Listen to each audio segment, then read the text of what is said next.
det her er de første trin til surdejsbrød. Jeg har min skål på min vægt, har nulstillet den, og først så skal vi bruge 3 dl vand. Gerne en lille chat mere. Men starter lige med 3 dl vand. I den her, nu ved jeg tilfældigvis, at så jeg kører 325 gram vand. 320. Når man er nybegynder i surdej, så selv når man ikke er nybegynder i surdej. Okay, surdej kan være lidt sjov at have med at gøre, fordi at det har lidt sit eget liv, og jeg synes absolut, at man skal øve sig i at prøve at kun at bruge surdej. Men for at man får nogle succesoplevelser til at starte med, så er det min klare og varme anbefaling, at man simpelthen lige tager og snyder en lille smule med cirka en ært størrelse af gær. Det behøver ikke at være særlig meget, men bare lige lidt. Og vi putter det bare lige ned i vandet her, og lige lader det sidde et lille bitte øjeblik. Og det er simpelthen bare for, ja, som jeg siger, det er simpelthen for lige at få en succesoplevelse, for det er ikke noget mere irriterende end helt flade eller skæve brød, når man er helt ny og bare gerne vil gøre det rigtig, rigtig godt. Nå, en anden lille ting, jeg gør for at få mit surdejsbrød til at blive sådan ekstra fint, det er, at jeg putter en lille smule Tipo 00 mel i. Normalt så blander jeg det faktisk også med Manitoba-mel, men vi prøver lige at holde det lidt simpelt. I den her brøddej skal vi bruge 500 gram mel. Så 300 ml eller 300 gram vand og 500 gram mel. Så jeg kører lige 200 gram Manitoba-mel. Det gør jeg.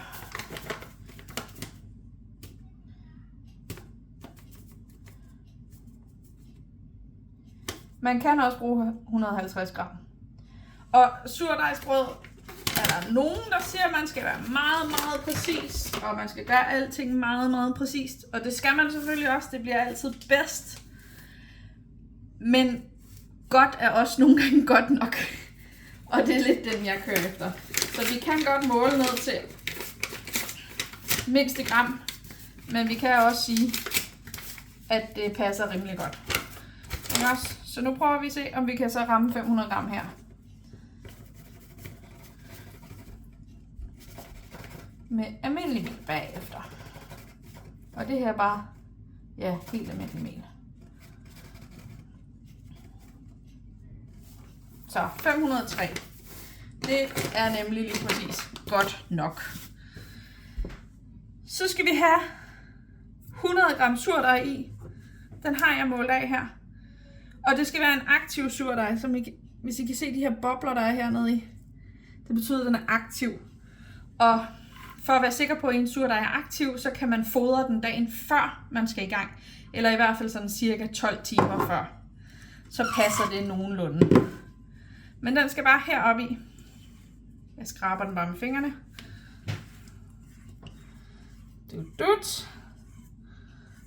Og der havde jeg lige tilfældigvis målt af, men du måler selvfølgelig bare af med. Og nu dækkede jeg den lige lidt med noget mel. Det er ikke så vigtigt, men det gør jeg lige. Så har jeg 10 gram salt. Og det her, det er salt uden jod. Det er igen en af dem. Det er det optimale, fordi at joden kan godt gå ind og forstyrre både gær og de bakterier, der er i surdejen. Men har du ikke andet, så bruger du bare noget almindelig køkkensalt. Så skal du bare måske forvente, det tager lidt længere tid for den at tage fat. Og eller du kan jo så snyde med en lille smule gær, og så sige, håber at det lige hjælper lidt på det. Nu har jeg alle ingredienserne hernede i. Der er egentlig ikke så meget fidus i det. Første gang du stikker fingrene i, så handler det egentlig bare om at få alt melet vådt.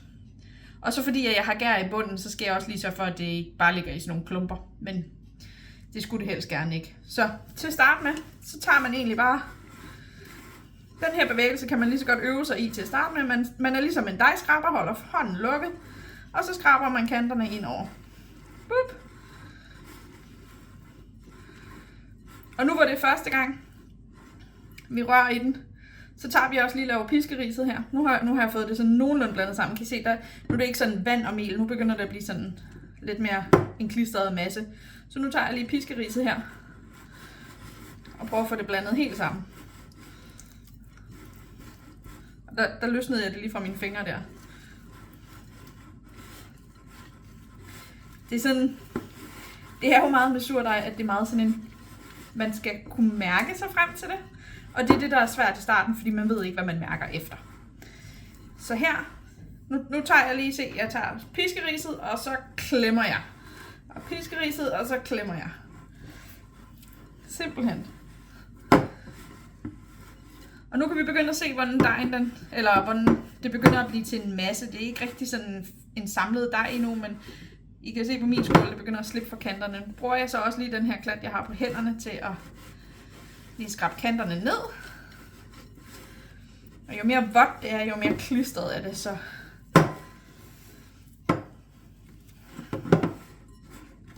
nu når jeg kigger på det her, jeg har her, der er en lille smule tørt der, men ellers så er der ikke noget sådan, der bare er vand, og der er ikke noget, der bare er mel.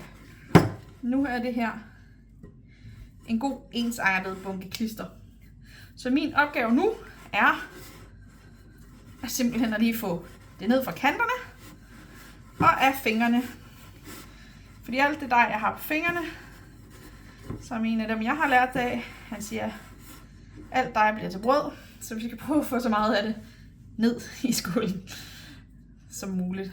Så nu løsner vi det lige fra fingrene her. Og grunden til, at vi skal skrabe kanterne, det er fordi, hvis der er noget, der sidder i kanterne og bliver sådan helt indtørret, så når vi er færdige med det her proces om nogle timer, så kan man godt få sådan en hård klat dej inde i sit brød, og det er faktisk ikke så lækkert. Nu sagde jeg lige nogle timer. Det her det er den første del. Og det tager jo få minutter lige at gøre det her. Og nu skal vi så have den til at stå og hvile lidt. Det er der er nogle fine begreber, men jeg ved ikke lige, hvor meget vi skal gå ind i det, når det nu er til at starte med. Men hvis nu man kun brugte mel og vand, så vil man kalde det for en autolyse. Nu har jeg puttet surdejen i, så kalder man det for en fermentolyse, fordi at den er gået i gang med at fermentere allerede nu. Men den skal starte med første gang. Jeg skal se, om jeg kan få det her af.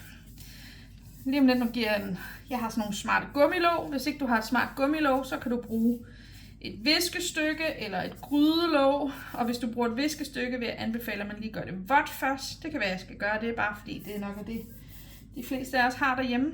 Jeg vil prøve at gøre det her så simpelt som muligt, og ikke bruge en masse fancy udstyr, fordi det er snyd, og det er ikke alle, der har det. Sådan der. Når nu at jeg putter den her, så skal den stå i en times tid, før vi gør noget ved den igen. Så. Det var så godt, jeg kunne gøre det. Så tager jeg lige viskestykke, jeg har her nu.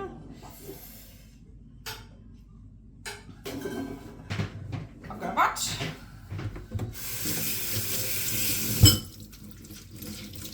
Lyder det godt? Og så bliver den her lagt til at putte. Og den skal bare stå i stuetemperatur, eller bare lige her midt på køkkenbordet. Jo varmere der er i huset, jo hurtigere går det. Ligesådan, jo koldere der er i huset, jo langsommere går det. Så om vinteren tager det længere tid at bage surdejsbrød eller lave dejen klar. Og om sommeren skal man være over den, så den ikke kommer til at overhæve. Derfor er det en rigtig god idé at lære den her proces i foråret og efteråret, hvor det sådan er lidt mere tilregneligt i en længere periode. Men nu får den her bare lov at stå og putte i en times tid, og så kommer vi tilbage. Ja, som det nogle gange går, så skete livet, og en time blev til, det ved jeg ikke, måske 2-3 stykker. Men nu ser dejen sådan lidt mere ud, som om den hænger sammen. Og så skal vi i gang med det, der hedder stræk. Og I kan høre, at jeg gør min hånd våd. Jeg skal bruge en våd hånd. Og så bruger jeg lidt den samme teknik, hvor jeg laver min hånd til en spatel. Og så først så løsner jeg lige det hele fra skålekanten. Meget simpelt. Og når jeg har været hele vejen rundt, så tager jeg sådan en, hvor jeg kommer ind under dejen, og så bare lige løfter den sådan her og ryster. Og det gør jeg sådan hele vejen rundt. Sådan en 5-6 gange eller sådan noget. Og det man kan se, det er, at dejen den nu hænger den sammen, og den, er sådan, den strækker i sådan nogle tråde. Og det er lige præcis det, vi gerne vil have, fordi nu har det der gluten i melet har udviklet sig. Prøv at se. Og så bliver det til sådan noget, lidt ligesom sådan en klat tykkegummi på en eller anden måde. Og det var det. Det var første gang stræk. Nu skal den stå her og hygge sig i en halv time mere. Og så kommer jeg tilbage til den igen. Så er der gået cirka en halv time siden første stræk. Og nu skal vi til andet stræk. Og det er fuldstændig samme koncept som første gang. Du bruger din hånd som skraber. Så nogenlunde. Så tager du fat et sted. Ryster det op. Ikke noget med at klemme eller mose eller noget som helst. Du tager bare fat og ryster lige så stille. Lægger den ind over. Næste. Og det man vil mærke nu, det er, at dejen bliver sådan lidt ligesom når man hiver et stykke tykkegummi. Det bliver sådan elastisk. Men så også samtidig sådan lidt skumfdusagtigt. Den skal være sådan blød og luftig. Og det er derfor, det er sådan man ved, om den gør som den skal. I kan godt se, hvordan den sådan nærmest den blævrer hernede, ikke? Og det vil blive mere for hver gang, at vi har tager fat i den. Nu samler jeg den lige lidt her. Sådan der. Bup. Og det var bare det. Så giver vi den dyne på igen, og kommer tilbage om en halv times tid. Så kommer vi til tredje omgang. Og nu kan I se, prøv at se. Nu er den sådan helt. Det er ligesom om den springer tilbage, når man trykker på den. Det er et rigtig godt tegn. Det betyder, at fermenteringen er gået i gang. Men tredje gang er fuldstændig ligesom første og anden gang. Man tager fat. Kan I se, hvordan det er meget mere sådan en spændstig og sammenhængende dej nu. Faktisk næsten ikke sådan hive den fra hinanden.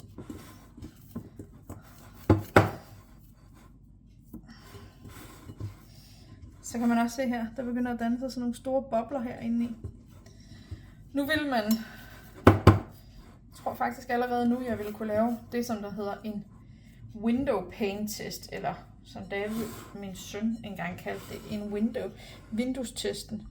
Det er, når du hiver dejen op, og det kan blive så tyndt, at du så nærmest kan se lyset igennem den.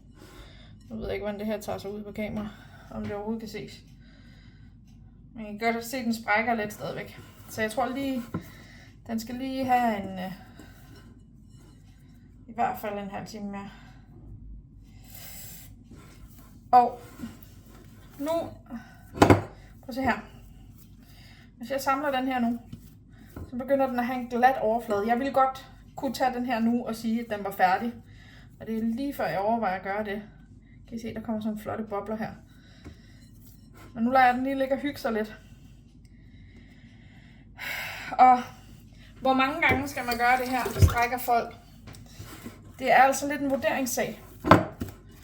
Og det er nemlig der, hvor surdej, det kan godt gå hen og blive lidt svært.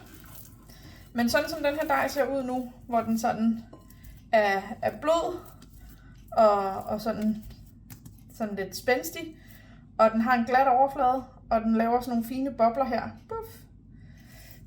Så er den klar. Når den kan lave de der fine bobler på toppen, så er den ved at være klar. Og så kunne jeg egentlig godt bare folde den sådan her og ploppe den ned i en kurv. Men jeg tror simpelthen, jeg gør det. Godt. Nu har jeg lige gjort det klar til at forme brødet, fordi det er lige det, der passer. Hvis jeres dej ikke er helt spændstig og glat endnu, så lige giv den en halv time mere. Vente. Nu har jeg valgt, ja, jeg vil ikke bruge noget af mit fancy udstyr. Jeg har alle mulige hævekurver og alt sådan noget. Det her det er bare en helt almindelig skål. Og et helt almindeligt viskestykke. Og det her det er rismel. Og man kan bruge tapiokamel, eller man kan bruge rismel, eller man kan bruge noget andet mel, der ikke sådan suger særlig godt. Det er en dårlig idé at bruge almindelig hvedemel. Fordi det suger nemlig væske til sig rigtig godt. Så du skal bruge noget, jeg havde nær sagt nogle af alle de der glutenfri mel. Der er ikke rigtigt. Og jeg foretrækker bare rismel, fordi det er nemt og simpelt at bruge. Min dej ser sådan her ud nu. Jeg gør lige mine hænder lidt våde. Ikke meget. Bare lige sådan her til at håndtere. Og der er alle mulige teknikker til, hvordan du skal forme sådan en dej her. Jeg har lært at håndtere en dej. Du vil nok ikke bare lige kunne stå med den sådan her i hænderne. Så, men prøv at se, om du kan løfte den. Og så det jeg gør, det er sådan, jeg folder den ind over, og folder den ind over. Folder den ind over, og folder den ind over. Jeg håber, det giver mening, hvad det er, jeg siger. Og hvis ikke det dur for dig, så lige put en lille bit smule vand på bordet her. Tag den ud af skålen. Og så gør du sådan her, hele vejen rundt. Ligesom du har gjort, når du har foldet. Men bare lidt ligesom en urskive, du tager klokken 1, klokken 2, klokken 3, klokken 4, klokken 5. Og hele vejen rundt, indtil du sådan ligesom har fået samlet alting helt ind i midten. Vend den om. Og så tager du dine dejskraber igen. Og så lige sådan ligesom trækker den. Og det, som man går efter her, det er at få en glat overflade igen. Gerne med nogle af de små bobler. Og når de er der, altså igen, der er alle mulige måder at gøre det her til perfektion. Og så er der måder at gøre det til helt udmærket. Og det her er helt udmærket. Så lægger du den med den glatte side ned imod melet. Og prøver at klemme det her lidt sammen, så det lukker. Så, kan I se det? Lidt ligesom sådan en ballonnumse her. Vasker vi mine fingre hurtigt.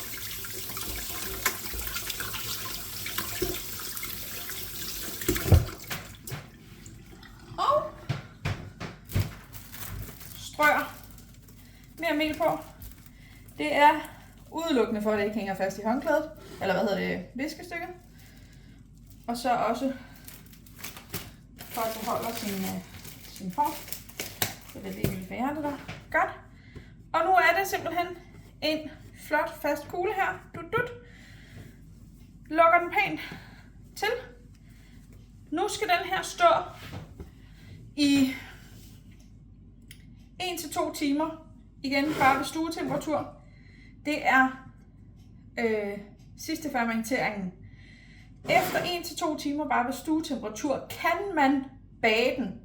Det er en god idé at sætte den i køleskabet, i hvert fald en halv time først, så den lige bliver lidt fast i det, inden man begynder at vende den ud og prøver at skære og alle de ting, man nu gør. Men ellers, så efter 2 timer, så stiller man den i køleskabet. Og sådan som jeg har gjort det nu klokken 7 om aftenen. Så nu står den 1-2 timer, så inden jeg går i seng, så smider jeg den i køleskabet. Og så i morgen tidligt, eller på et eller andet tidspunkt inden for de næste 2 dage. For den kan faktisk stå alt imellem en halv time i køleskabet og helt op til 48 timer. 72. Men så begynder strukturen i dejen at blive lidt sværere at arbejde med. Så min umiddelbare anbefaling er at sige maks 24 timer i første omgang, indtil du har lært dejen at kende. Så nu ryger den i køleskabet. Nej, den står lige her et par timer, og inden jeg går i seng, så smider jeg den i køleskabet. Og så i morgen tidlig, så tager jeg den ud, og så viser jeg, hvordan man tager den ud, snitter den og bager den, og hvordan jeg har den inde i ovnen. Yes, det er det. Så er det næste dag, og dejen har stået natten over i køleskabet, og min dej, den ser rigtig fin ud. Husk at tjekke din dej, den skal se spændstig og hævet ud. Jeg vil bare lige vise min ovnanordning og vise, hvordan jeg tænder op for den. Når jeg skal bage mit brød, så gør jeg sådan her, at jeg sætter min brædepande ind i ovnen. Man ved ikke, om I kan fornemme det, men jeg har sat den skævt. Så her er den ovenpå, og her er den nede i en rille. Og det er simpelthen bare lige, som står en lille bit smule skævt. Og det er fordi, at når vi skal bage de her brød, så gør vi det meget høj varme. Og til start med, så putter vi noget vand i, sådan, så det skaber noget damp. for at skorpen ikke sætter sig for hurtigt, for vi vil jo gerne have de her brød, de hiver rigtig godt op. Så jeg har sådan en lille krukke med vand, der er der en halv deciliter vand i, når jeg putter det i. Så når jeg tager mit brød ud af formen og skærer det viser vi om lidt, når vi skal til at have det ind, så putter jeg mit brød her i den høje ende, og så hælder jeg mit vand herover i den lave ende. Og pas på fingrene, for det damper med det samme. Hvis det er børn, der laver brød, så kan det være, at det er en voksenopgave. Så har jeg sådan en dyb brædepande. Den behøver ikke at være dyb, hvis man ikke har en. Men den sætter jeg så på her henover. Når jeg har mit brød og mit vand i, så sætter jeg den her på. Og det gør jeg simpelthen, fordi så laver den sådan en lille hule, hvor dampen kan cirkulere rundt indeni. Og det gør egentlig bare, at det holder på dampen i lidt længere tid, og brødet det bliver endnu mere hævet op, inden den sætter skorpe. Så det er sådan her, det ser ud, når jeg laver gør klar til min brødbagning. Men nu sætter jeg brædepanden ind, fordi pladen her ind, for den skal nemlig varme op sammen med ovnen. Det er vigtigt, at den også er varm.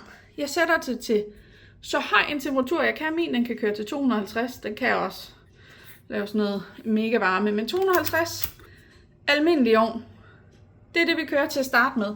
Og den skal varme op i godt i en times tid, før den er helt klar. Så nu står den her varmer i en times tid, og så vender jeg tilbage, når jeg skal vise, hvordan vi tager brødet ud af formen og putter det ind i ovnen og skærer og sådan noget. Jeps! Så er min ovn klar og varm. Det næste vi skal gøre, det er, at vi skal kigge til vores dej her. Se, den er hævet helt op, og lige før den er overhævet, men det kunne godt være, fordi jeg har puttet gær i. Det plejer jeg ikke at gøre, men den er i hvert fald god alligevel. Så skal vi finde vi skal bruge et stykke bagepapir, og det skal passe sådan nogenlunde til størrelsen her. Normalt, når jeg bruger... Jeg stopper lige mig selv. Jeg har sagt fra starten af, at jeg vil ikke bruge noget fancy udstyr. Så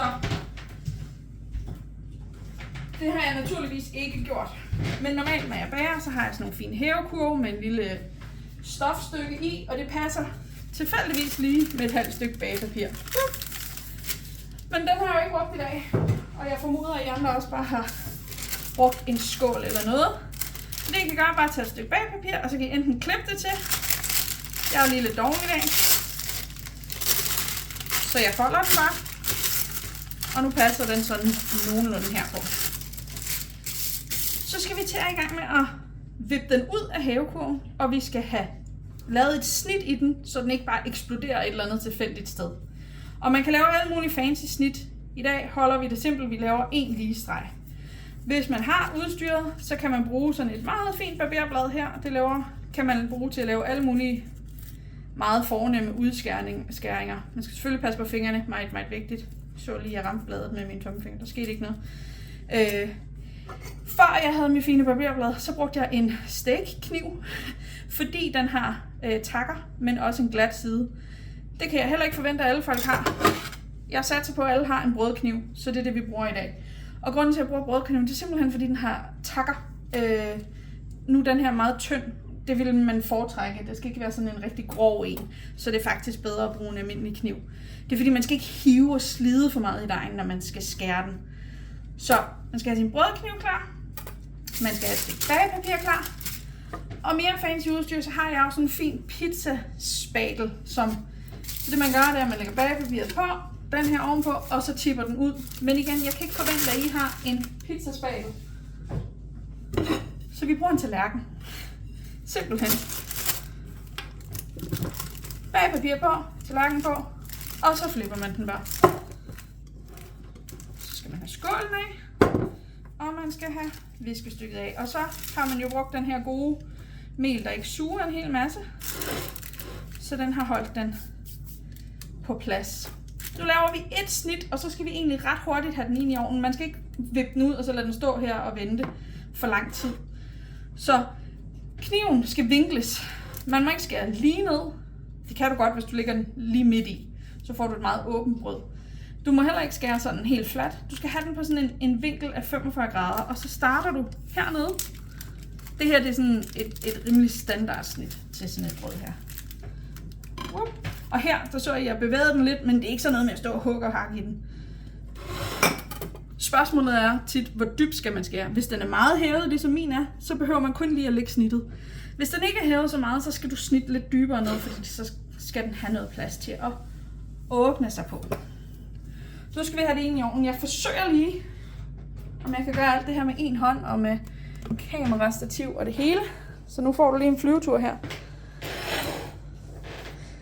Og jeg har ikke sagt det før, men vi glemmer lige alle mulige kommentarer om, at min ovn er beskidt, og mit køkken er beskidt og alt sådan noget, ikke? Ind med den.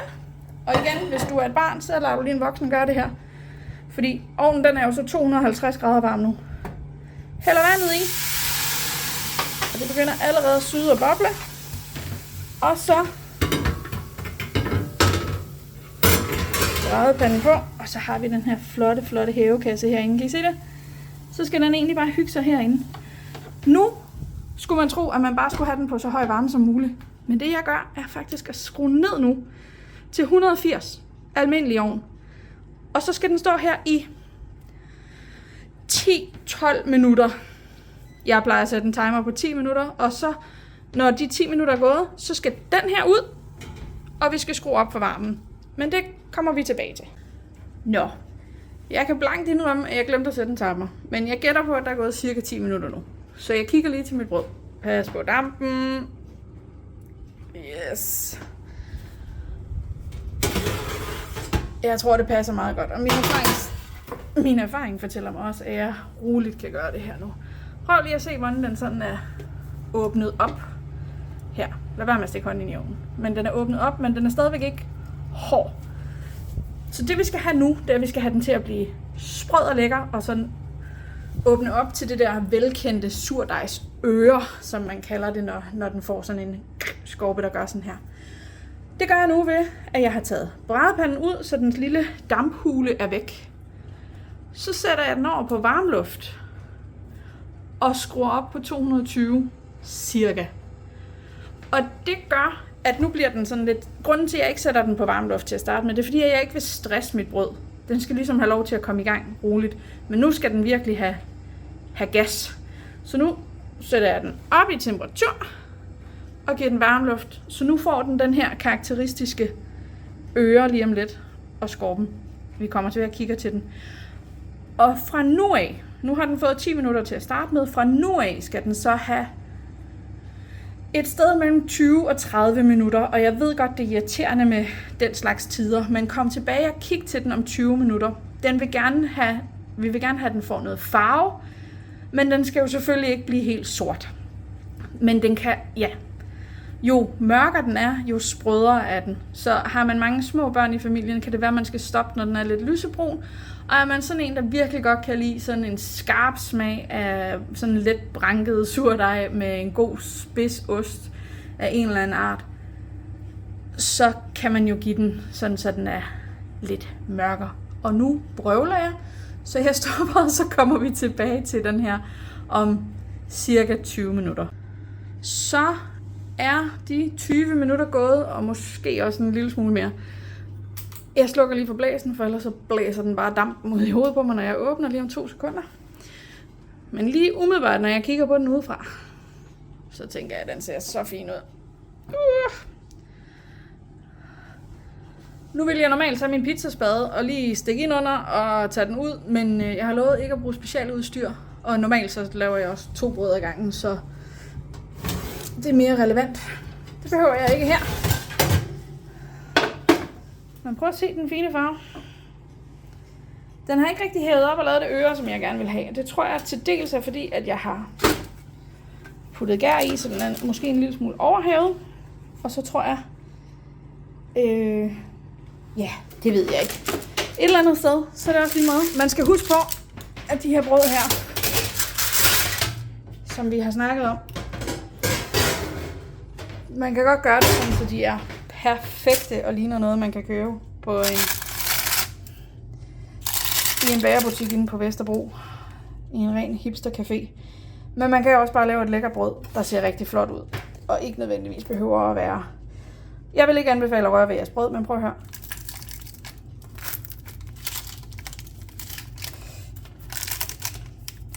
det mere bagepapir, der knitrer. Vi lader den lige stå lidt. Det anbefales ikke, at man skærer i brødet, før der er gået i hvert fald 10 minutter, og så har man også gjort det for tidligt. Jeg vil sige, lad det endelig stå en halv time. Det er klart, hvis man skal bruge det til morgenbrød, så kan man jo ikke gøre det. Men ja, lad det stå, så længe du kan lade være med at spise det. Og så prøver vi at skære ind i det og se, hvordan det ser ud. Men ellers, så er vi sådan set færdige nu. Jeg lader det lige hvile lidt, og så kommer vi tilbage, og så ser vi, hvordan snittet ser ud. Så er det tid til at prøve at se, hvordan det her brød ser ud. Nu er jeg mega træls og maltrakteret, så skal jeg helt vejen ned i midt. Men lad os lige se.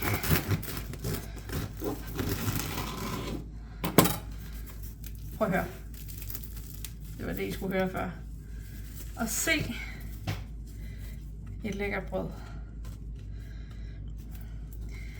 Og jeg gentager, ja, det er ikke helt fuldstændig vanvittigt perfekt på alle mulige måder, men til min familie og til hverdagsbrød og til at få noget lækkert, så er det her så perfekt, som det overhovedet kan blive. Prøv at se.